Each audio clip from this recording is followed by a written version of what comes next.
एक गांव था। इसमें बहुत से छोटे छोटे मकान थे। एक मकान में मियाँ बीवी रहते थे।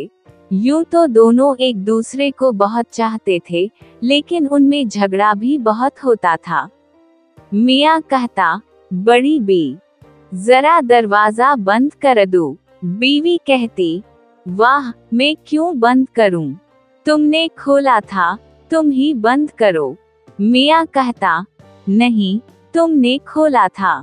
बीवी कहती, तुमने ही हुक्म दिया था तो मैंने खोला, अब कम से कम तुम उसे बंद तो कर दो। मियाँ कहता, मैंने सारी उम्र तुम्हारे लिए मेहनत की, अब तुम मेरे लिए एक जरा सा दरवाजा भी बंद नहीं कर सकती। बीवी कहती, काम बांट लो, मैंने खोला, तुम बंद करो। मियाँ कहता, देखा, तुम मान गई कि दरवाजा तुमने खोला था। बस दोनों उसी तरह लड़ते रहते, लेकिन जब लड़ते लड़ते थक जाते तो चैन से रहने लगते। एक रोज बीवी बोली, सुनो, हम दोनों उम्र भर लड़ते रहे, सारे गांव वाले हम पर हंसते हैं। आओ अब लड़ाई झगड़ा खत्म करें और एक काम करें, अपने शादी वाले कपड़े निकालें। तुम दौल्हा बनो, मैं दुल्हन बनूं, फिर हम नौजवानों की तरह बैठकर खाना खाएं। बड़े मियाँ को ये ख्याल बहुत अच्छा लगा।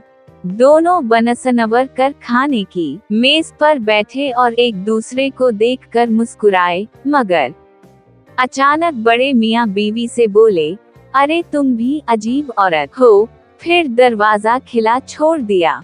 अगर किसी डाकू ने हमला कर दिया तो सारा खाना छीन कर ले जाएगा। जाओ दरवाजा बंद करो। बीवी बोली, अरे वाह, कभी अपनी सूरत देखी है?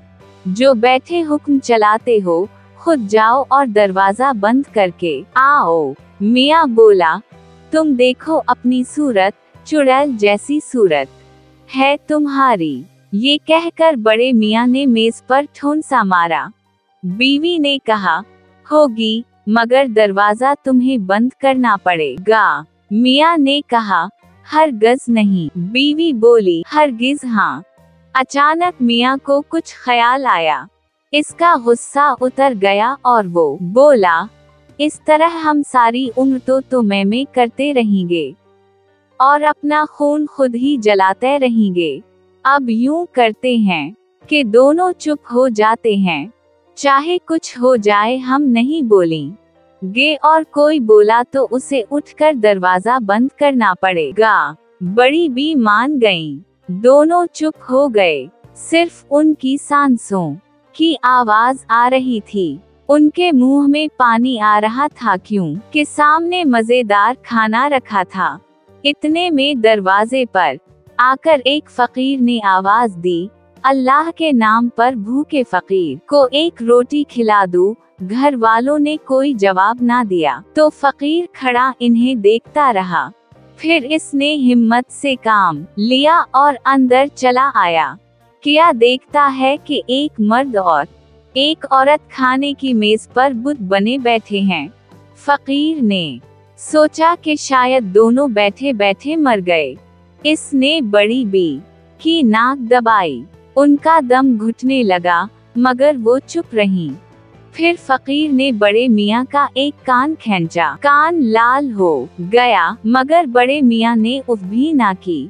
आखिर बूढ़ा फकीर मेज पर बैठ गया और मजे मजे के खाने हड़प कर गया और दोनों मियाँ बीवी उसी तरह खामोश बैठे रहे। अब फकीर ने अपना मुंह पोंछा और मुर्गी की हड्डियों का हार बनाकर बड़े मियाँ के गले में डाल दिया। बड़े मियाँ दम साधे बैठे रहे और फकीर हंसता हुआ चला गया। कुछ देर बाद एक चोर ने खुले हुए दरवाजे से झांक कर देखा। क्या देखता है कि एक औरत और एक मर्द बुत बने बैठे हैं। वो समझा कि दोनों लकड़ी के बने हुए हैं। इसने औरत की गर्दन पर गुदगुदी की, लेकिन वो चुप रही। फिर चोर ने बड़े मियाँ के बाल नोचे, वो भी खामोश रहे। आखिर चोर ने घर का सारा सामान एक बोरी में भरा और लेकर चलता बना। अब एक कुत्ता घर में घुस आया। इसने देखा कि बड़े मियाँ के गले में मुर्गी की हड्डियों का हार पड़ा हुआ है। इसने बड़े बड़े दांत निकालकर उनके गले पर हमला कर दिया। बड़ी बी ने जो ये देखा तो चिल्लाए, कुत्ते के बच्चे, तो चाहता है कि मेरे मियाँ को फाड़ कर खाए। ठहर तो जरा। ये कहकर बड़ी बी ने पैर से जूती उतारी और इतने जोर से मारी कि कुत्ता चिल्लाता हुआ भागा। बीवी की आवाज सुनते ही मियाँ साहब उठकर नाचने लगे और कहने लगे, मैं जीत गया, मैं जीत गया। जाओ और जाकर दरवाजा बंद करो। बड़ी बी बेचारी दरवाजा बंद करने चली गईं, मगर दोनों की लड़ाई जारी रही। दोनों भूखे थे। यही उनके लड़ाई झगड़े की सजा थी। कहानी पसंद आई हो तो लाइक और सब्सक्राइब जरूर करें।